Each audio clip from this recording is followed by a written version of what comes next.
السلام علیکم ورحمۃ اللہ وبرکاتہ۔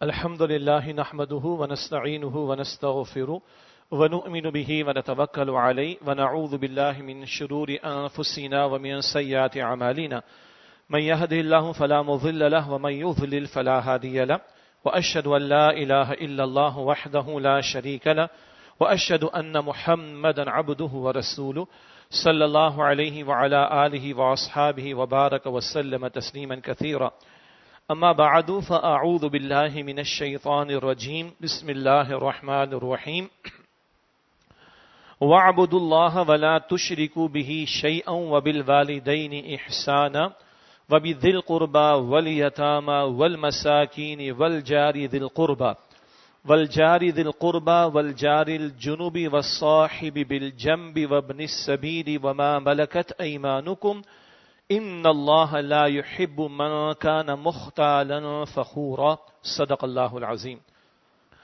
اللهم صل على محمد وعلى آل محمد وبارك وسلم رب اشرح لي صدري ويسر لي أمري واحلل عقدة من لساني يفقهوا قولي واجعل لي وزيرا من أهلي آمين يا رب العالمين۔ قرآن حکیم کے 5ویں پارے میں سورہ نساء ہے، اس کی آیت نمبر 36 کی تلاوت کی گئی۔ اس کا پہلے ترجمہ سماعت فرما لیجئے، پھر تمہید اور اس کے بعد وضاحت انشاءاللہ آپ کے سامنے مختصراً رکھیں گے۔ سورہ نساء کی آیت نمبر 36 میں اللہ تعالیٰ نے ارشاد فرمایا کہ وَاعْبُدُوا اللَّهَ، اور اللہ سبحانہ وتعالیٰ کی عبادت کرو، وَلَا تُشْرِكُوا بِهِ شَيْئًا، اور اس اللہ کے ساتھ کسی کو شریک نہ کرو، وَبِالْوَالِدَيْنِ إِحْسَانًا، اور والدین کے ساتھ احسان کا، حسن سلوک کا معاملہ کرو، وَبِذِي الْقُرْبَى وَالْيَتَامَى وَالْمَسَاكِينِ، اور رشتہ دار کے ساتھ اور یتیموں کے ساتھ اور فقیروں مسکینوں کے ساتھ بھلا سلوک کرو، وَالْجَارِ ذِي الْقُرْبَى وَالْجَارِ الْجُنُبِ وَالصَّاحِبِ بِالْجَنبِ، اور رشتہ دار پڑوسی اور اجنبی پڑوسی اور پہلو کے ساتھی، ساتھ بیٹھنے والے کے ساتھ حسن سلوک کرو، وابن السبیل وما ملکت ایمانکم، اور مسافروں کے ساتھ بھلا سلوک کرو، اور جو تمہاری ملکیت میں مراد غلام و کنیز ہیں ان کے ساتھ بھلا سلوک کرو۔ ان اللہ لا يحب من كان مختالا فخورا، بے شک اللہ سبحانہ وتعالی اسے پسند نہیں فرماتا جو اترانے والا، بڑائی کرنے والا یا شیخی خور ہو، اسے اللہ سبحانہ وتعالی پسند نہیں فرماتا۔ ترجمے سے آپ کو اندازہ ہو گیا اللہ رب العالمین کے حق کا تذکرہ بھی ہے، اور اللہ کی مخلوق میں سے اس کے بندوں کا حق بھی اللہ سبحانہ وتعالی نے اس مقام پر بیان فرمایا۔ دین کی تعلیمات کو بیان کرنے کے مختلف انداز ہیں، مثلا کبھی یوں بیان کیا جاتا ہے کہ ہمارے دین کی تعلیمات میں ایمانیات اور عبادات اور اخلاقیات اور معاملات شامل ہیں۔ کبھی یوں انداز ہوتا ہے کہ ایک ہے ایمانیات اور ایک ہے ایمان کے تقاضے۔ کبھی یہ انداز ہوتا ہے کہ حقوق اللہ اور حقوق العباد کا معاملہ۔ کبھی یہ انداز ہوتا ہے کہ کچھ ہماری انفرادی ذمہ داریاں، کچھ ہماری اجتماعی ذمہ داریاں ہیں۔ یہ مختلف انداز ہیں دین کی تعلیمات کو مختصراً بیان کرنا ایک عنوان کے تحت۔ تو معروف انداز ہے ہمارے حقوق اللہ اور حقوق العباد کے تعلق سے، یہ بات اس مقام پر بھی آئی ہے قرآن حکیم کے دیگر مقامات کے ساتھ۔ کبھی کبھی گفتگو جب ہوتی ہے، اور آج کل سوشل میڈیا کا دور ہے اور اسمارٹ فون 24 گھنٹے جاگتا ہے، بندے سو جاتے ہیں مگر وہ جاگتا رہتا ہے، اور جو انفلو آ رہا ہے انفارمیشن کا، جو بمبارڈمنٹ ہے، بہرحال اس کا احاطہ کرنا تو کسی کے بس میں نہیں ہے۔ ہر طرح کی باتیں چل رہی ہوتی ہیں۔ کبھی آپ نے سنا ہوگا بڑے ایک ایموشنلی بلیک میل کر کے اللہ کے حق کو پامال کرنے کی کبھی کبھی کوششیں ہوتی ہیں۔ کبھی آپ بقرعید کے موقع پر سنتے ہیں، پچھلے چند سالوں سے یہ سلسلہ چل رہا ہے کہ اس سال میرا ارادہ قربانی کرنے کا نہیں ہے، میں اپنے گھر کے باہر جو ہے نا وہ ایک پانی کا کولر الیکٹرک والا لگا دوں گا تاکہ مخلوق خدا کا فائدہ ہو، میں قربانی نہیں کر رہا۔ کبھی آپ سنتے بھائی نماز تو تمہارا پرسنل میٹر ہے، یہ تو اللہ کا حق ہے، اللہ چاہے گا تو معاف کر دے گا، کوئی مسئلہ نہیں ہے۔ اصل میں تو حقوق اور عباد بڑے اہم ہیں، یہ اصل چیز ہے۔ تو یہ وہ انداز ہوتا ہے کہ جہاں حقوق اللہ کی اہمیت کو، اللہ کے حق کو، اللہ کے تقاضوں کو کمزور کرنا، یعنی اس کی اہمیت کو کم کرنے کی کوششیں کی جا رہی ہوتی، یا لوگ اپنے لیے وے آؤٹ نکالنا چاہتے ہیں شریعت کی پابندی کرنے کے اعتبار سے۔ ایک دوسرا انداز ہوتا ہے کہ بھائی اصل تو نماز ہے، اصل تو نماز، زکوٰۃ، روزہ، حج، قربانی، عمرہ، یہ عبادات ہے، وہ ہم نے پوری کر لی، باقی ٹھیک ہے. نہیں، باقی ٹھیک نہیں ہے. یہ دونوں رویے غلط ہیں اور انتہا پسندانہ ہیں. کہیں محض چند عبادات کو کل دین سمجھ کر بقیہ معاملات زندگی جو اکثر بندوں سے متعلق ہیں ان کو فراموش کیا جا رہا ہوتا ہے، اور کبھی اکثر حقوق العباد یا بندوں کے معاملات، بندوں کے ساتھ ریلیشن کو فوکس کیا جاتا ہے، ایمفسائز زیادہ کیا جاتا ہے، توجہ زیادہ دلائی جاتی ہے، اور بڑے خوبصورت انداز سے شریعت کی پابندیاں جن میں اللہ تعالیٰ نے جو عبادات مقرر فرمائیں اور دیگر احکامات جو اللہ کے حق سے متعلق ہیں ان کو فراموش کرنے کی، نظر انداز کرنے کی یا ان سے فرار اختیار کرنے کی کوششیں کی جاتی ہیں. یہ دونوں رویے غلط ہیں. یا یوں کہہ لیں کہ دونوں رویوں میں آدھی آدھی بات بیان کی جا رہی. تو بھائی ہم کہہ رہے ہیں پوری بات بیان ہونی چاہیے، جیسے کہ اللہ تعالیٰ فرماتا ہے سورۃ البقرہ کی آیت نمبر 208 میں ادخلوا فی السلم کافہ، اسلام میں پورے کے پورے داخل ہو جا. اگلی بات یہ جو آیت ہے سورۃ النساء کی آیت نمبر 36 کا مطالعہ کر رہے ہیں. سورۃ النساء یہ نام بھی بڑا اہم ہے. سورۃ الرجال قرآن پاک میں نہیں ہے. رجال مردوں کو کہتے ہیں، مردوں کے بارے میں بڑی رہنمائی ہے. سورۃ النساء میں رجال کا لفظ بھی ہے، مردوں کو خوب یاد ہے. یاد ہے بھائی؟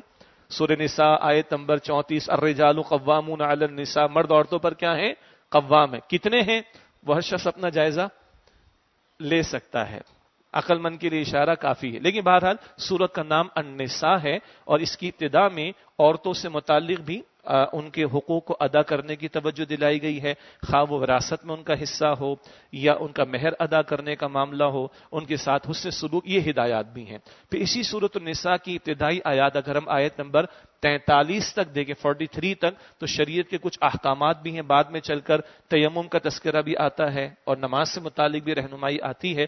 تو کچھ عبادات کا ذکر بھی ہے، لیکن بندوں سے متعلق، کمزور طبقات میں عورتیں، اور فطری طور پر اللہ نے کمزور پیدا کیا، یتیموں کے بارے میں رہنمائی، یہ بھی ذکر ہمیں ملتا ہے. وراثت کے احکامات بھی ملتے ہیں. اور اس کے ساتھ ساتھ یہ پھر آیت ہے آیت نمبر 36 جس کا مختصر اب یہ مطالعہ کریں گے. بہت جامع آیت ہے، اللہ کے حق سے متعلق بھی تقاضا ہے اور بندوں کے حقوق سے متعلق بھی تقاضا اس مقام پر آیا. اور یہ جو حسن ہے قرآن پاک کا کہ یہ آل ٹوگیدر یہ ساری چیزیں ہمارے سامنے اللہ تعالیٰ رکھتا ہے، یہ انداز کئی مقامات پر قرآن پاک میں، مثلاً سورۃ البقرہ کی آیت نمبر 83 میں 83 میں بنی اسرائیل کا تذکرہ کرتے ہوئے ان کو جو ہدایات عطا کی گئیں وہاں بھی اللہ کا حق ادا کرنا، اس کی بندگی بجا لانا اور والدین کے ساتھ اس سے سلوک کرنا اور دیگر طبقات کا ذکر بھی ہے. تو یہ انداز سورہ البقرہ آیت نمبر 83 میں بھی ہے. اسی طرح سورہ انعام کی آیت نمبر 151، 152، 151، 152 میں بھی ہے. یہی انداز ہمارے یہاں منتخب نصاب میں بیان کیا جاتا ہے جب اس کو، تو سورہ بنی اسرائیل کی آیت نمبر 23 ہے، 24 ہے، 25 ہے، 26 ہے. وہاں بھی یہ تفصیلات کہ اللہ کا حق، والدین کا حق، رشتہ داروں کا حق، یہ اللہ تعالیٰ نے وہاں بھی بیان فرمائے. تو جا بجا قرآن پاک میں یہ حسن ہمیں ملتا ہے کہ آل ٹوگیدر پورا پیکج ہمارے سامنے جو تقاضے ہم سے کیے گئے، اس کو میں کہہ رہا ہوں، وہ ہمارے سامنے آ جاتے ہیں. اب اس آیت کا مختصر مطالعہ کریں گے. کچھ باتوں کی تو یاد دہانی ہے اور مجھے اور آپ کو اندازہ ہوگا انشاءاللہ تعالیٰ کہ کچھ گوشوں میں ہم سے کمی رہ جاتی ہے. ارشاد ہوا کہ وَاعْبُدُوا اللَّهَ، اور اللہ سبحانہ و تعالیٰ کی عبادت کرو، وَلَا تُشْرِكُوا بِهِ شَيْئًا، اور اللہ تعالیٰ کے ساتھ کسی کو شریک نہ ٹھہراؤ. برسا برس سے یہاں جو مستقل ہمارے نمازی ہیں، بانی تنظیم ڈاکٹر اسرار صاحب رحمۃ اللہ علیہ کے دور سے ان موضوعات پر مستقل خطاب ہوتا رہتا ہے. کچھ عرصے پہلے سورۃ الفاتحہ کا ہم نے مختصر مطالعہ کیا تھا، تب بھی عبادت پر ہم نے کلام کیا تھا. تفصیل میں ہم نہیں جا رہے، البتہ مقصد زندگی خالق نے جو بتایا، بندے نہیں، موٹیویشنل اسپیکرز نہیں، فلاسفرز نہیں، ان کو ہم نے جواب نہیں دینا. ہم نے جواب مرنے کے بعد رب کو دینا ہے. اس رب نے بتایا کہ وما خلقت الجن والانس الا لیعبدون، میں نے تمام جنات اور انسانوں کو صرف اپنی عبادت کے لیے پیدا کیا. سورہ زاریات کی آیت نمبر 56 میں یہ موضوع آتا ہے اور یہ پوری زندگی بھر کا مطالبہ ہے. اللہ معبود ہے 24 گھنٹے، تو اللہ کی بندگی کا تقاضا بھی 24 گھنٹے کا ہے، اور اس میں یہ حقوق العباد بھی آئیں گے، اخلاقیات بھی آئیں گے، معاملات بھی آئیں گے، اس میں معاشرت بھی آئے گی، سیاست بھی آئے گی، عدالت بھی آئے گی، ریاست بھی آئے گی. کیوں؟ اللہ معبود ہے 24 گھنٹے، تو اس کی بندگی کا تقاضا بھی 24 گھنٹے کا ہے. اور ایک بڑا حق کیا بیان ہوا؟ وَلَا تُشْرِكُوا بِهِ شَيْئًا، اور اللہ تعالیٰ کے ساتھ کسی کو شریک نہ کرو. ہمارے آج کل جب سے یہ سوشل میڈیا عام ہوا، ہر گلی چوراہے سے کفر کے شرک کے فتوے جاری ہو جاتے ہیں، اور ہر بندہ اپنے ذات کے اندر بنا بیٹھا ہے، اور اللہ معاف کرے کہ لوز ٹاک ہوتی ہے اور ہر طرف سے کفر کے شرک کے فتوے لگائے جاتے ہیں۔ احتیاط کرنی چاہیے۔ اس تعلق سے ہمارے استاد ڈاکٹر اسرار صاحب رحمۃ اللہ علیہ کے بہت ہی عمدہ ہیں تفسیری 6 گھنٹے کے خطابات حقیقت و اقسام شرک کے موضوع پر۔ ویسے تو تفسیر سے وہ 6 گھنٹے سنے تو کلیئرٹی ہوتی، کتابی شکل میں بھی وہ موجود ہے۔ البتہ ایک ان کا ماسٹر پیس ہے جو ان کی سیریز ہے 1985 کی 1985 کی ابو ظہبی سیریز کے عنوان سے، اور اس وقت ماشاءاللہ وہ کھڑے ہو کر خطاب فرمایا کرتے تھے، اس میں بھی 2.5 پونے 3 گھنٹے کا یہ خطاب بڑا قیمتی ہے حقیقت و اقسام شرک کے تعلق سے۔ اسی طرح چند دنوں پہلے ڈاکٹر ذاکر نائک صاحب تشریف لائے تھے، تو انہوں نے ڈاکٹر اسرار صاحب رحمۃ اللہ علیہ کو 2004-05 وہاں بلوایا تھا انڈیا میں، تو وہ جو پیس ٹی وی پہ ڈاکٹر صاحب کی ریکارڈنگز ہوئی ہیں ان میں بھی یوٹیوب پر اویلیبل ہو جائے گا۔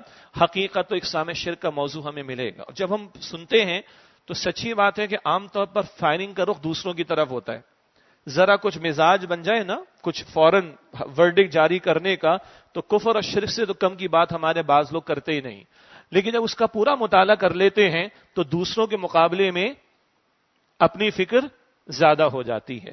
تو میں دعوت دوں گا رفقائے تنظیم کو بھی کہ کسی طور پر اس کا مطالعہ یا اس کی سماعت ہو جائے، جو ہمارے تنظیم کے رفقا ہیں، جو احباب موجود ہیں وہ بھی اس سے استفادہ کریں۔ 6 گھنٹے کے آڈیو میں ملیں گے حقیقت و اقسام شرک، کتابچے کی شکل میں بھی تفصیل مل جائے گی، اور پھر منتخب نصاب میں بھی ڈاکٹر اسرار صاحب نے اس کو بیان فرمایا، وہ بھی ریکارڈڈ موجود ہے۔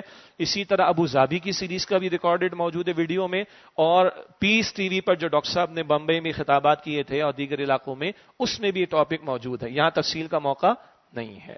ہاں، تفصیل میں ایک حدیث میں آپ کے سامنے رکھوں مسلم شریف کی، بندہ قیامت کو قرآن پاک کی موضوعات زیر گفتگو لاتا ہے، فدیہ دینا چاہے گا، بندہ ضمیر بھر فدیہ دینے کو تیار ہو جائے گا، اول تو کچھ ہوگا نہیں اس کے پاس، اللہ فرمائے گا آج تو یہ دینے کے لیے تیار ہے، اول تو تیرے پاس ہے ہی نہیں، میں نے دنیا میں تجھ سے اس سے ہلکی بات کا مطالبہ کیا تھا، اور وہ کیا تھا؟ میری عبادت کرنا، میرے ساتھ کسی کو شریک نہ کرنا۔ اللہ تعالیٰ شرک کی ہر قسم سے میری اور آپ کی حفاظت فرمائے۔ یہ عقیدے میں بھی آ جاتا ہے، نیتوں میں بھی مسئلہ پیش آ جاتا ہے، یہ اعمال میں بھی آ جاتا ہے، یہ دکھاوے کا شرک بھی، تفصیلات آپ کو وہاں پر ملیں گی انشاءاللہ۔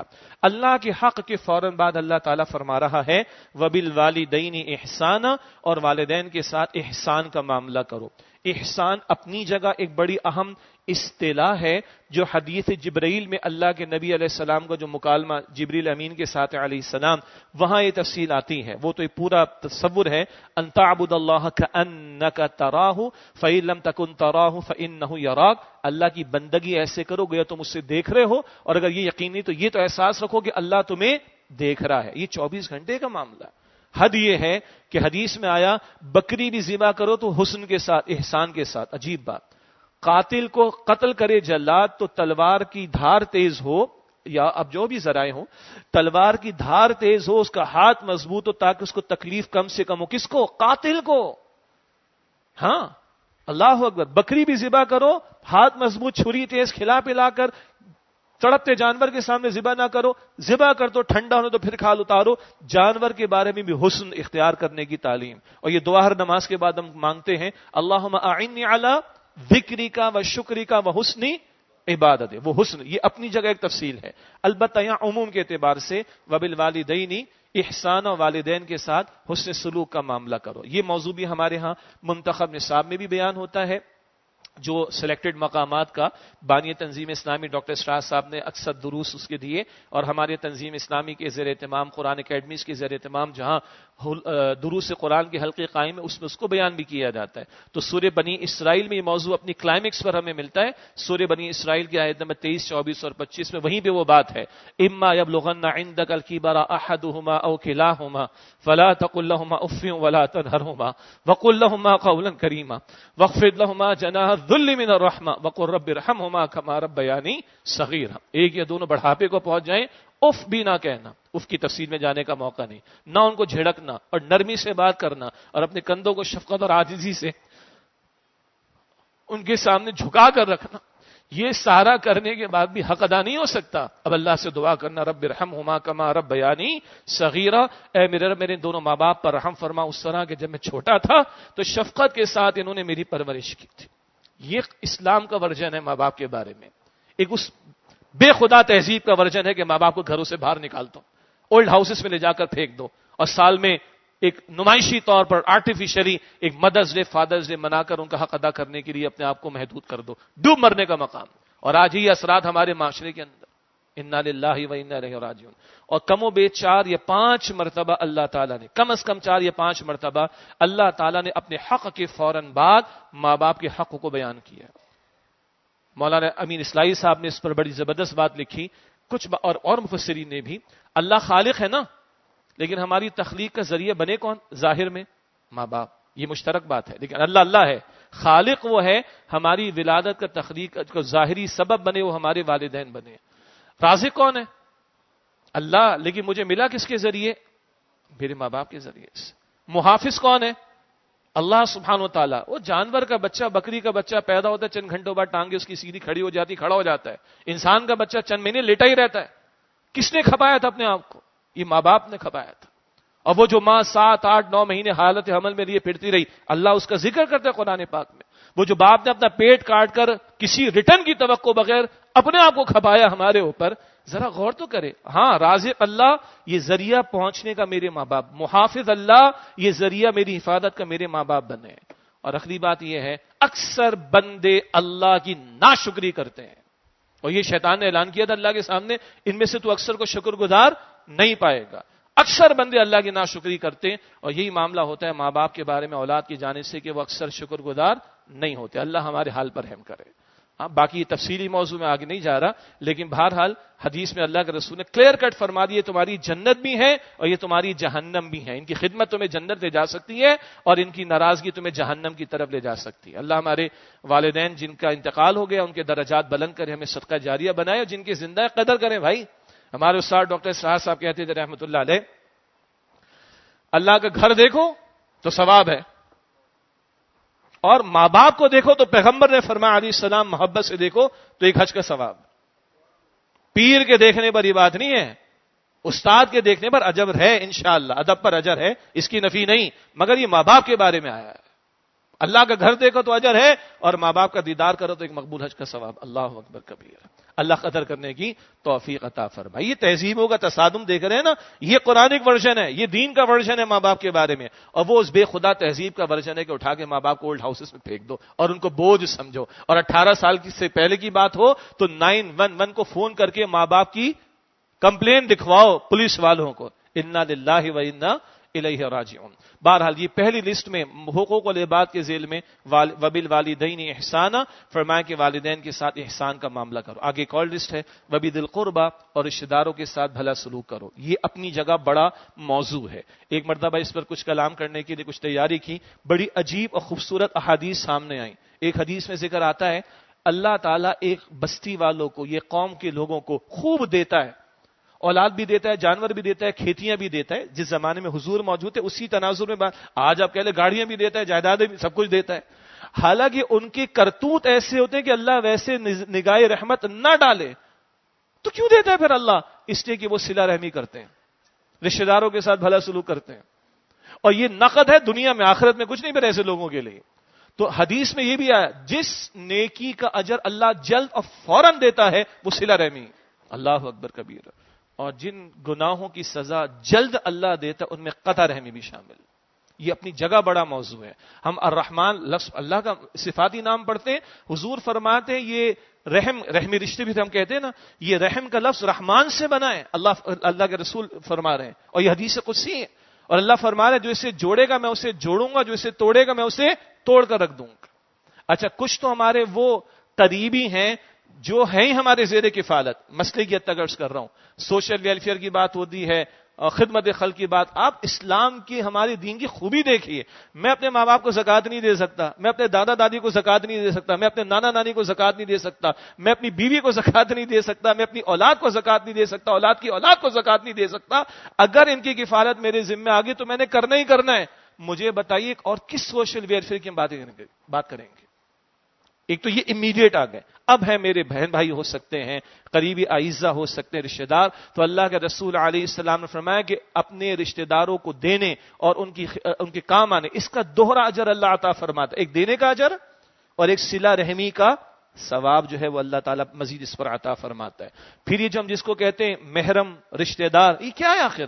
ایک انڈیویجول بندے کو، ایک فرد کو اللہ امیڈیٹ فیملی ممبرز کی پروٹیکشن دیتا ہے، پھر محرم رشتہ داروں کی پروٹیکشن دیتا ہے. ہم نے کبھی شاید یہ ذکر کیا تھا 3 بیٹیوں والی حدیث سے تو ہمیں معلوم ہے نا کہ 3 بیٹیوں کی کفالت کرے تو اللہ کے رسول علیہ السلام نے مختلف بشارت عطا فرمائی بشمول جنت کی بشارت. 3 خالائیں کسی کی ہوں، 3 پھپھیاں کسی کی ہوں، یہ بھانجا یا بھتیجا ہو گیا نا، 3 خالائیں یا 3 پھپھیاں، ان کی کفالت کی ذمہ داری کسی بندے پر آ جائے اور وہ یہ پوری کرے، اس کو بھی جنت کی بشارت اللہ کے رسول نے عطا فرمائی صلی اللہ علیہ وسلم. آپ اس آربٹ کو تو دیکھیں جو دین دے رہا ہے، اس فیملی فیبرک کو تو دیکھیں. اور آج دجالی تہذیب آپ کے میرے فیملی سسٹم کو برباد کرنے پر تلی ہوئی. 8 مارچ والے نکاح کا انکار کرتے ہیں اور سیکولر بیٹھ کے فیملی سسٹم کا انکار کرتے ہیں معاذ اللہ. اور کہاں یہ خوبصورت تعلیم دین نے عطا فرمائی. پھر کسی وقت میں نے ذکر کیا ہوگا سورہ نور کا آخری رکوع دیکھیں. سورہ نور کے آخری رکوع میں کم از کم 10 گھرانوں کی لسٹ اللہ نے دی. اس کلام عظیم میں جو امامت کرے گا قیامت تک، رب نے سورہ نور کے آخری رکوع میں 10 گھرانوں کی لسٹ دی ہے. ذکر تھا کہ تم ان گھروں سے کھا سکتے ہو، ان گھروں سے کھا سکتے ہو، اس کا پس منظر بھی ہے. مگر آپ غور کریں کہ آج بندے اسمارٹ فون ان کا دوست سے کوئی باتیں کرنے والا نہیں، بچوں کے پاس ماں باپ نہیں بات کرنے کے لیے، شوہر بیوی کے پاس ایک دوسرے سے بات کرنے کو ٹائم نہیں. اور اللہ کا کلام کہتے ہیں بھائی اتنے تمہارے گھرانے دوست احباب کے رشتہ داروں کے ہیں، حسن سلوک کا معاملہ یہاں تک جانا چاہیے.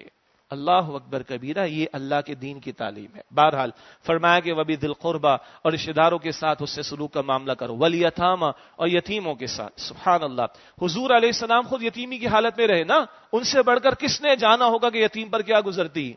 کیا کوئی ماہر نفسیات مجھے اور آپ کو بتائے گا، سائیکیٹرسٹ بتائے گا کہ یتیم بچے اور بچی کی کیفیت کیا ہوتی ہے اگر اس کے سر پر کوئی دست شفقت نہ رکھے، اگر اس کی کوئی پروٹیکشن نہ کرے، اگر اس کو کوئی سپورٹ نہ دے تو کیا اس بچے اور بچی پر گزرتی ہے. اللہ کے رسول سے بڑھ کر کس نے سمجھا ہوگا صلی اللہ علیہ وآلہ وسلم. اللہ نے سورۃ الضحیٰ میں حضور کو تعلیم دے کر امت کو بھی تعلیم دی ہے. اور اللہ کے نبی علیہ السلام کیا فرماتے ہیں؟ اب حضور کا مبارک ہاتھ، یہ ادب بھی سیکھیے، یاد دہانی کر لیجئے. ہم کہتے ہیں نا حضور نے ہاتھ اٹھایا، 2 انگلیاں ملا کر دکھائی، یاد آ گیا؟ حضور فرماتے ہیں کہ میں اور یتیم کی کفالت کرنے والا ایسے جنت میں ہوں گے، اور ہم فوراً ہاتھ اٹھاتے 2 انگلیاں ملا کر دکھا دیتے. ایسا ہی ہے نا؟ صحابہ بھی ہاتھ اٹھاتے اور انگلیاں ملا کر دکھاتے تھے، مگر صحابہ کچھ اور بھی کہتے تھے رضی اللہ تعالی عنہم اجمعین. ایک صحابی کا ذکر آتا ہے، اپنے شاگردوں کو مسائل بتا رہے تھے قربانی کے، اور انہوں نے قربانی کے جانور میں 1 2 3 4 اگر یہ عیب ہو تو وہ حدیث سنائی، ایک عیب، دوسرا عیب، تیسرا عیب، چوتھا عیب، اگر یہ عیب ہو تو قربانی درست نہیں ہوگی. پھر ان صحابی نے فرمایا یہ میرا ہاتھ ہے، یہ میرے ہاتھ کی انگلیاں ہیں، ملا کر دکھا رہا ہوں. جو ہاتھ ہم نے دیکھا تھا وہ رسول اللہ کا ہاتھ تھا صلی اللہ علیہ وسلم، وہ انگلیاں رسول اللہ کی انگلیاں تھی صلی اللہ علیہ وسلم. یاد رہے اس انگلی کے اشارے سے چاند کے 2 ٹکڑے بھی ہوئے تھے اللہ کے حکم سے. یہ ادب بتا دے صحابی، یہ میرا ہاتھ ہے بھائی یہ میں انگلیاں ملا کر دکھا رہا ہوں، وہ ہاتھ حضور کا ہاتھ صلی اللہ علیہ وآلہ وسلم. خیر، تو حضور یتیم کی کفالت کرنے والے کو جنت کی بشارت دے رہے. آج ایک بڑا مسئلہ ہے جی، دل بڑے سخت ہو گئے. دل کیا ہو گئے؟ پتھر کی طرح سخت ہے کہ نہیں مسئلہ؟ کچھ اور ایشوز بھی ہیں، وہ پھر کبھی ڈپریشن ہے، اینزائٹی ہے اور اسٹریس، نہ جانے کیا کچھ، وہ اپنی جگہ پر ہے. کسی اور موقع پہ تفصیلاً بات ہو جائے گی. لیکن دلوں کی سختی بھی ایک بڑا مسئلہ ہے. اللہ کے رسول سے کسی نے شکایت کی صلی اللہ علیہ وسلم، یا رسول میرا دل بڑا سخت ہو گیا. آپ نے فرمایا جاؤ کسی یتیم کے سر پر ہاتھ پھیرو، اللہ تمہارے دل کو نرمی عطا کر دے گا. ان اینگل سے ہم سوچتے نہیں، الا ماشاء اللہ. بڑے بڑے ٹیسٹوں کی رپورٹس ہیں اور بڑے بڑے لمبے چوڑے ٹیسٹ بھی ہیں. ٹھیک ہے، میڈیکلی اپنا چیک اپ کروائیں، ٹیسٹ کروائیں، ڈاکٹرز کا مشورہ بھی لیں، کوئی مسئلہ نہیں ہے. ذرا اس پہلو کو بھی دیکھ لینا. یہ امام الانبیاء فرما رہے صلی اللہ علیہ وسلم، ایسا دل سخت ہے کہ باپ سے تو تڑاک کر بات ہو رہی، ایسا دل ہے کہ ماں کو جواب دیا جا رہا ہے، ایسا دل سخت ہو گیا ہے، پتھر ہو گیا ہے دل کہ پب جی کے گیمز کو دیکھ کر ٹارگٹس کو میٹ کرنے کے لیے ماں اور بھائی کو قتل کر رہے ہیں. ایسا دل سخت ہو گیا کہ بے خدا تہذیب کے اثرات کالجز میں اور یونیورسٹیز میں لے کر ماں کو بیٹ سے پیٹ رہے ہیں. یہ رپورٹڈ کیسز ہیں، اخبارات کی زینت بھی بنے ہوئے. اس پاکستان کی بات کر رہا ہوں میں. اور ایسے دل سخت ہو گئے کہ آرام سے گردنیں اڑا دیتے، ایسے دل سخت ہو گئے کہ چند ٹکوں کی جائیداد کے لیے اپنے رشتہ داروں کو مروا دیتے. بچیوں کے گلے گھونٹ دیتے. اللہ اکبر کبیرہ. پیغمبر نے فرمایا جاؤ کسی یتیم کے سر پر ہاتھ پھیرو, اللہ سبحانہ و تعالیٰ تمہارے دل کو نرمی عطا فرما دے گا صلی اللہ علیہ وسلم. تو یہ بھی گوشہ ہے اور اللہ کے پیغمبر نے اس کے بارے میں تعلیم عطا فرمائی ہے. والیتاما, اور یتیموں کے ساتھ بھلا سلوک کرو. والمساکین, اور مسکینوں کے ساتھ بھلا سلوک کرو. جمعے کے دن کون سی سورت کی تلاوت کرتے ہیں؟ سورۃ الکاف کی. اللہ مجھے اور آپ کو ہمیں توفیق عطا فرمائے. وہ کشتی والوں کا ذکر آتا ہے نا, جن کی کشتی توڑ دی گئی تھی, وہ توڑی تھی, صحیح کیا تھا جناب خضر نے اور بچ گئی تھی نا, ان کے بارے میں قرآن کہتے ہیں وہ مسکین تھے. تو یہاں سے فقہا نے ایک تعریف لی ہے. یہ جو زکوٰۃ کے مصارف کا بیان, جو زکوٰۃ کی کیٹیگریز یا ریسیپینٹ سے کہاں زکوٰۃ خرچ کی جائے گی, سورہ توبہ کی آیت نمبر 60 میں آتا ہے نا, یہ 8 مصارف ہیں. تو وہاں فقراء کا ذکر بھی ہے, مساکین کا بھی. ایک تعریف جو فقہا نے کی وہ یہاں سے لی ہے. مسکین وہ بندہ ہے جو کچھ کماتا تو ہے مگر اتنا نہیں کہ اس کی بنیادی حاجات بھی پوری ہو سکے. ٹھیک ہے. اور آج اس شہر, اس ملک میں مسکینوں کی تعداد بہت زیادہ ہے, جن کو ہم اچھی طرح جانتے ہیں. یہ جو ادارے چل رہے ہیں, ذرا اداروں کے سربراہان یا سیٹ صاحب چیک کر لیں کہ ہم اپنے ورکرز کو جو پیمنٹ دے رہے ہیں, ایک تو ہے نا کہ دل سے پوچھ کر دیں, ایک ہے جبر ہے قانون کا, اتنی تو دیں منیمم سیلری. پتا ہے نا نہیں سب کو پنجاب میں کتنی ہے جی؟ 37,000. ذرا چیک کر لیں. یہ جو قانون کا جبر ہے اتنی بھی دے رہے ہیں, ہم سب کو پتا ہے, ہم سب کو معلوم ہے. اور کراچی زیادہ, اب تو خیر لاہور بھی ماشاءاللہ آنا رہتا ہے. میں خدا کی قسم اٹھاؤں, گھروں میں کام کرنے والے یا وہ گارڈز یا وہ چوکیدار یا وہ کمرشل ایریاز کے لوگ جو جمعے کی نماز میں آتے ہیں, مجھے کہتے رہے بھائی ہمارے حق کے بارے میں بھی کبھی بات کر لیا کریں. یہ مسکین ہیں. 37,000 میں آپ اور میں اپنے ایک بچے کا بجٹ بنا کے دیکھ لیں. میں ماڈل ٹاؤن لاہور میں بیٹھ کے بات کر رہا ہوں اور اگلا خطاب جمعہ کراچی ڈی ایچ اے کے علاقے میں ہوگا. چیک کر لیں, کچھ نہ خدا کا خوف کریں. اتنے بڑی تعداد مسکینوں کی ہمارے زیر تحت ہوگی, چیک کر لیجئے. یہ اولین حقدار بنیں گے جب دنیا جہاں میں دوسروں پر بھی لگا رہے شاید, اور اپنے پر بڑھ بڑھ کے لگانے کی. جن لوگوں کی استطاعت ان کی بات کر رہا ہوں, جو خود ریسیپینٹس ان کی کیا بات, ان کے تو حق کی بات ہو رہی. تو مسکین وہ ہے جو کچھ کما رہا ہے کچھ, لیکن اتنا نہیں کہ اس کی بنیادی حاجات پوری ہو جائیں. مسکینوں کے ساتھ بھی بھلا سلوک کرو. پھر اس کے بارے میں حضور علیہ السلام کی تفصیلی احادیث بھی موجود ہیں. ایک حدیث بڑی پیاری ہے اور بہت جینرک بھی ہے.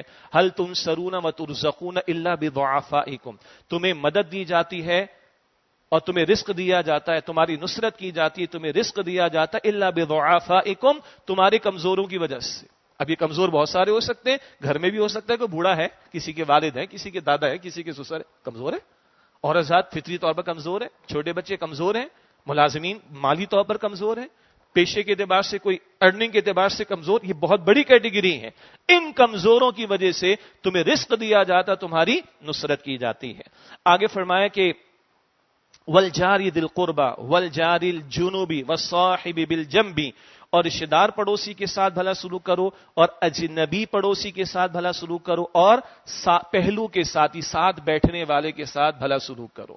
یہ قرآن ہے دنیا کی امامت کرنے والا, اور وہ پڑوسیوں کا ذکر کرتے ہوئے پڑوسیوں کی اقسام کو بیان کر رہا ہے, جس کی وسیع تفصیلات رسول اللہ علیہ الصلوۃ والسلام نے عطا فرمائی. کیا وہ معاشرے تھے جب ایک گھر سے کھانا چلتا تھا اور کبھی 7واں, ایک روایت کبھی 10واں گھر واپس آ جاتا تھا, اور قرآن ان کی تعریف کرتا ہے سورۃ الحشر میں, وَيُؤْثِرُونَ عَلَىٰ أَنفُسِهِمْ وَلَوْ كَانَ بِهِمْ خَصَاصَةٌ, وہ اپنے اوپر دوسروں کو ترجیح دیتے ہیں خواہ خود ہی کتنے ضرورت مند کیوں نہ ہو. یعنی ساری مدینہ کی فضیلت کا بیان سورۃ الحشر میں ہے, اور اللہ کے پیغمبر علیہ السلام نے بھی وضاحتیں فرمائی. تو مفسرین اس کے ذیل میں چند باتیں لکھی ہیں. ایک وہ پڑوسی ہے کہ جو بالکل گھر کے ساتھ ہے, یہ قریبی ہو گیا, اور ایک وہ پڑوسی ذرا گھر سے تھوڑا دور ہے. ویسے مشہور جملے آپ نے سنے ہوں گے, 40 گھر دائیں طرف, 40 گھر بائیں طرف, 40 گھر سامنے کی طرف, 40 گھر پیچھے کی طرف. بتانا مقصود ہے کہ اتنے حد تک بھی تم حسن سلوک کر سکتے ہو تو تمہارا حسن سلوک کا دائرہ بڑھنا چاہیے. اور باقی سوالات بہت سے ویسے بھی آ جاتے ہیں. سب جناب ہائی رائز بلڈنگ بہت ساری ہو گئی, تو تمہاری بلڈنگ میں اگر جیسے ہم کراچی میں ہائی رائز بلڈنگز میں رہتے ہیں, تمہاری بلڈنگ میں ہو سکتا ہے 100 فلیٹ آ جائیں بھائی, تو جتنا حسن سلوک کر سکتے ہو اس کو دائرے کو بڑھانے کی کوشش کرو. بہرحال ایک ہے وہ میرے گھر کے ساتھ ہمسایہ, اور ایک ذرا دور ہے, تو جو بالکل جڑا ہوا ہے اس کا حق زیادہ ہوگا دور والے کے مقابلے میں. ایک بات. دوسری بات ہے ایک ہمسایہ میرا مسلمان ہے اور ایک ہمسایہ ہو سکتا ہے کہ کافر ہو تو مسلمان کا حق زیادہ ہوگا کافر ہمسائے کے مقابلے میں. پھر ہو سکتا ہے کہ ایک پڑوسی مسلمان بھی اور اوپر سے رشتہ دار بھی ہے تو اس کا دیگر کے مقابلے میں حق بڑھ جائے گا. تو مسلم ہونا اور کافر ہونا، رشتہ دار ہونا، غیر رشتہ دار ہونا، گھر کے ساتھ جڑا ہونا، ذرا دور ہونا، یہ ساری تفصیلات اس کے ذیل میں بیان کی گئی. اور ایک پڑوسی بڑا دلچسپ ہے جو اس مقام پر بات آئی، والصاحب بالجنب، یعنی پہلو کا ساتھی، پہلو کا ساتھی، پاس بیٹھنے والا. جمعے کی نماز میں آئے ہوئے نا، 30-40 منٹ کی تقریر ہوتی ہے، پھر خطاب جمعہ ہے، نماز ہے، یہ جو گھنٹہ سوا گھنٹہ یہ پہلو کے ساتھی بیٹھے ہوئے. 5 وقتہ نماز میں آتے ہیں کچھ لوگ، سنت گھر جا کے تو فرض نماز تو مسجد میں ادا کریں گے نا، تو 10-15 منٹ جو لگیں گے یہ پہلو کے ساتھی ہو گئے. آفس میں ساتھ کام کرنے والے ہیں، پہلو کے ساتھی پڑوسی. ٹرین کے مسافر ہوں گے، جہاز کے مسافر ہوں گے، کچھ استاد کے شاگرد ہوں گے، یہ سب پہلو کے ساتھی. اسلام، اللہ کا کلام ان کو بھی پڑوسی قرار دیتا ہے. اور اوپر سے جو ہدایت چلی آ رہی کہ احسان کرنا ہے، اس سے سلوک کرنا ہے، اتنی تھوڑی دیر کا ساتھ بیٹھنے والا، اس کے بارے میں بھی اللہ کا کلام کہتا ہے کہ حسن سلوک کرو. تو جو مستقل ہمارے ساتھ ہوں گے ان کے بارے میں دین کی تعلیم کیا ہوگی، اندازہ کریں. یہ ہے اللہ کا وہ دین جس نے ہر گوشے کے لیے ہمیں رہنمائی عطا کی. باقی پڑوس کا موضوع اپنی جگہ بہت بڑا موضوع ہے. اللہ کے پیغمبر علیہ السلام کبھی یوں فرماتے ہیں کہ جبریل علیہ السلام اتنی مرتبہ میرے پاس پڑوسی کے حق کے بارے میں وصیت دے کر آئے کہ مجھے گمان ہونے لگا کہ کئی پڑوسی کو وراثت میں حصہ نہ مل جائے. وراثت میں حصہ انتہائی قریبی امیڈیٹ فیملی ممبرز کا ہوتا ہے، انتہائی قریبی. بچے تو پھر دوسروں کو جاتا ہے، وہ تفصیل اپنی مقام پر ہے. لیکن جبرائیل اتنی مرتبہ وصیت دے کر آئے پڑوسیوں کے حق کے بارے میں کہ مجھے گمان ہونے لگا کہ کہیں وراثت میں پڑوسیوں کا حصہ مقرر نہ کر دیا جائے. اللہ کے نبی نے اس کو آخرت سے جوڑا، ایمان سے جوڑا. 40 نبوی کی احادیث کا مطالعہ کرتے ہیں. بانی تنظیم ڈاکٹر صاحب نے بھی یہاں پر کرایا تھا، وہ ویڈیو بھی موجود ہے. اس میں ایک حدیث کا ایک جملہ کیا ہے کہ جو اللہ اور آخرت پر ایمان رکھتا اسے چاہیے اپنے پڑوسی کا اکرام کرے. تو ایمان کے تقاضے میں یہ حقوق و لباس بھی شامل ہیں، اور ایمان کے تقاضے میں دوسروں کو اذیت نہ پہنچائی جائے، اذیت پہنچانے سے اپنے آپ کو بچانا بھی شامل ہے. جو اللہ کے نبی علیہ السلام نے 3 مرتبہ قسم اٹھا کر فرمایا، اللہ کی قسم وہ مومن نہیں، اللہ کی قسم وہ مومن نہیں، اللہ کی قسم وہ مومن نہیں. کون؟ صحابۃ العرض کے 3 مرتبہ قسم اٹھا کر امام الانبیاء ایمان یعنی حقیقی ایمان، دل والے ایمان کی نفی ہو رہی ہے. کون ہے ایسا محروم شخص؟ فرمایا کہ جس کی ایذا سے، جس کی تکلیفوں سے اس کے پڑوسی محفوظ نہ ہو. اللہ کی قسم وہ مومن نہیں، اللہ کی قسم وہ مومن نہیں، اللہ کی قسم وہ مومن نہیں. اور اگلی بات یہ ہے، اس پڑوس کو بڑھائیں تو آج دنیا گلوبل ہے. ہمارے دائیں بھی ایک ملک ہے، بائیں بھی ملک ہے، آگے پیچھے بھی اور ممالک ہیں. تو یہ الخلق و عیال اللہ، اللہ کے رسول نے فرمایا نا کہ ساری مخلوق اللہ کا کیا ہے؟ کنبہ ہے. تو یہ ساری مخلوق اس اعتبار سے ایک پڑوس بن جاتا ہے. تو ذرا اس حوالے سے بھی یاد دہانی ہو جائے کہ ہمارے ہاں کبھی اب انڈیا کے نمائندے کو بلا کر کانفرنس میں شرکت تو کروا دی گئی، وہ خیر سگالی کے جذبات بھی ہو گئے. اور اب کہا جا رہا ہے وزیر اعلیٰ پنجاب صاحبہ کی طرف سے کہ جناب ڈپلومیسی ہم نے شروع کرنی ہے اور ادھر تعلقات بڑھانے ہیں. کیوں؟ برابر میں بیٹھا ہوا افغانستان کا مسلمان وہ دشمن ہے آپ کا میرا؟ مشرکوں سے تعلقات بنانے کے لیے جب موقع ملے آگے بڑھنے کو تیار ہیں. اور پڑوس میں مسلمان رہتے ہیں اور انہوں نے اعلان بھی کیا کہ ہم اسلامی عمارت افغانستان ہے، اسلامی ہونے کا اعلان کیا اور اپنے تئیں شریعت نافذ کرنے کی کوشش کر رہے ہیں. برسا برس سے وہ ہمارے پڑوس میں. کوئی مسلمان ہونے کے ناطے ان کا حق ہے کہ نہیں؟ کافر کے مقابلے میں حق کس کا زیادہ ہے؟ سیریس ادھر بھی اپلائی کریں نا، ادھر پینگے بڑھائیں بھارت سے، مشرک سے، اور مسلمانوں کو اگنور کریں اور ان کو سائیڈ لائن کرنے کی کوشش کریں. اس طرف بھی ہمیں سوچنے کی ضرورت ہے. اور لاہور میں بیٹھے ہوئے لوگ ہیں نا، تو کراچی میں رہنے والے بھی ان کے بھائی ہیں، اور کراچی میں رہنے والوں کے لیے لاہور والے ان کے بھائی ہیں. اس کو اور بڑھا لیں، بلوچستان میں رہنے والے بھی میرے اور آپ کے بھائی ہیں. وہ بھی ایکسپیکٹ کرتے ہیں کہ کچھ ان کے حق کی بھی ہم لوگ بات کریں. گزشتہ ہفتے میں کوئٹہ ہو کر آیا ہوں، وہاں کے حالات سن کر آیا ہوں تو بخدا احساس ہوا کہ ہم لوگ مجرم ہیں. مجرم ہیں ہم لوگ، آواز بلند نہیں کرتے حق کے لیے. ہمیں احساس رہنا چاہیے. کے پی میں ظلم ہو، ظلم ہے. بلوچستان میں ظلم ہو، ظلم ہے. لاشیں کراچی میں گرتے تھے تو کراچی والوں کو بھی توقع ہوتی تھی اور علاقے والے بھی، مسلمان ہیں ہماری بات تو کرو. اور اس کو آپ گلوبل لیول پر لے جائیں تو فلسطین کی بھی بات کریں، کشمیر کی بھی بات کریں، برما کی بھی بات کریں، افغانستان کی بھی بات کریں، ادھر کی بھی بات تو کرنی چاہیے. کس طرح ظلم و ستم ان پر ہو رہا ہے.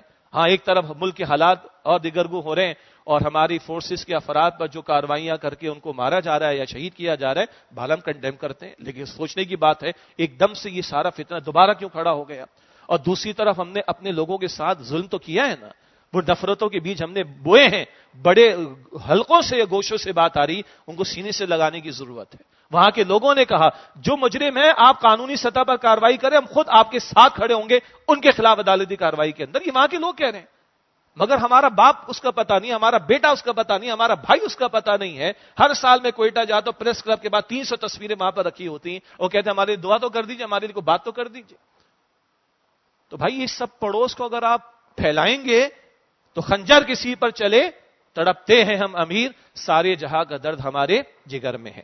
آخر میں آگے فرمایا وابن السبیل، اور مسافر کے ساتھ بھلا سلوک کرو۔ مسافر کے بھی حقوق ہیں، اگر وہ دوسرے علاقے میں گیا، لٹ گیا، پریشان ہو گیا، مشکل میں آ گیا، یا ادروائز بھی ایک اور علاقے میں گیا تو اس کا اپنا علاقہ نہیں، تو باقی مسلمانوں سے توقع کیا ہے، بلکہ تقاضا ہے کہ اس کے ساتھ بھلا سلوک کرے۔ یہ تو آج ہوٹلنگ ہے اور یہ سب کچھ ہے جو مجبوری بھی ہے اور کچھ آرٹیفیشلی بھی زیادہ ہو گیا۔ ہمارے اسلاف کے دور میں تو یہ امکان نہیں تھا کہ باہر سے کوئی آیا اس کو کہیں آن پیمنٹ رکنا پڑے، یا تو گھروں میں انتظام ہوتا تھا یا مساجد میں انتظام ہوا کرتا تھا یا ریاست بھی انتظام کیا کرتی تھی مسافر خانوں کا۔ یہ تو آج ذرا ہوٹلنگ اور اس طرح کی چیزیں زیادہ آ گئیں، برانڈنگ اس میں ہو گئی ہے اور ذرا ٹچ زیادہ اس کے اندر آ گئے ہیں، لیکن مسافر کے بارے میں دین کی رہنمائی موجود ہے۔ اور وہ جو زکوٰۃ کے 8 ریسیپینٹس ہیں ان میں ایک مسافر بھی شامل ہے۔ دوسرے علاقے میں گیا، لٹ گیا، مجبور ہو گیا، نیڈی ہو گیا، تو ایون زکوٰۃ کی مد سے بھی اس کی مدد کی جا سکتی ہے۔ وما ملکت ایمانکم، اور جو تمہاری زیر ملکیت ہیں، غلام اور کنیز، ان کے ساتھ بھلا سلوک کرو۔ بڑا چیپٹر ہے، اس کے ذیل میں مفسرین نے لکھا علت ایک ہے، پہلے غلام اور کنیز تھے، اب بہرحال ملازمین ہے۔ فرق تو ہے، غلام 24 گھنٹے کا غلام ہوتا ہے، ملازم نہیں ہوتا، لیکن ہے تو تمہارے زیر تحت، ان کا حق ادا کرنا، ان کے ساتھ بھلا سلوک کرنے کی کوشش کرنا۔ آگے فرمایا آخر میں بڑی زبردست کلوزنگ آیت کی، ان اللہ لا يحب من كان مختالا فخورا، بے شک اللہ پسند نہیں فرماتا اترانے والے کو اور بڑائی مارنے والے کو۔ یہ تکبر دل میں ہو تو بندہ اللہ کے سامنے جھکتا بھی نہیں، تفصیل میں نہیں جا رہا۔ اور یہ تکبر بڑائی دل میں ہو تو دوسروں کو خاطر میں نہیں لاتا، ماں باپ کا بھی حق مارے گا، اولاد کا بھی حق مارے گا، رشتہ دار کا بھی حق مارے گا، دوسروں کا بھی حق مارے گا۔ اور یہی تکبر کی حرکت تھی کہ جو شیطان کو لے ڈوبی، اور پیغمبر علیہ السلام نے فرمایا کہ جس کے دل میں رائی کے دانے کے برابر بھی تکبر ہوگا وہ جنت میں داخل نہ ہوگا۔ کیسے چیک کریں؟ بڑا پیارا اصول اللہ کے رسول نے فرما دیا، بڑا حساس مسئلہ ہے۔ حضور نے فرمایا جو سلام میں پہل کرتے ہیں وہ تکبر سے بچا لیا جاتا ہے۔ چیک کر لیں، میں کیونکہ امام میں خطیب ہوں تو میں تھوڑی مقتدی سلام کرے، گیا میں کام سے، اللہ محفوظ رکھے۔ میں ذرا اوریٹر، میں مقرر، یہ تو ان کو کیا بتا، یہ سلام کرے۔ میں استاد، یہ شاگرد، یہ کمتر، یہ سلام کریں۔ میں شوہر، یہ بیوی، یہ میرے تابع، یہ سلام کرے۔ میں باپ، یہ اولاد، یہ سلام کرے۔ یہ کیا ہے؟ بولے بس ہم سب چیک کر لیں۔ اور رائی کے دانے کے برابر ہے تو پیغمبر نے فرما دیا علیہ السلام کہ بندہ جنت میں داخل نہیں ہوگا۔ اللہ محفوظ رکھے۔ اور مزید پڑھیں اس کو، تفاسیر میں پڑھیں، بڑی تفصیلات سامنے آئیں گی۔ اللہ تعالی ہمیں عمل کی توفیق عطا فرمائے۔ وآخر دعوانا ان الحمد للہ رب العالمین۔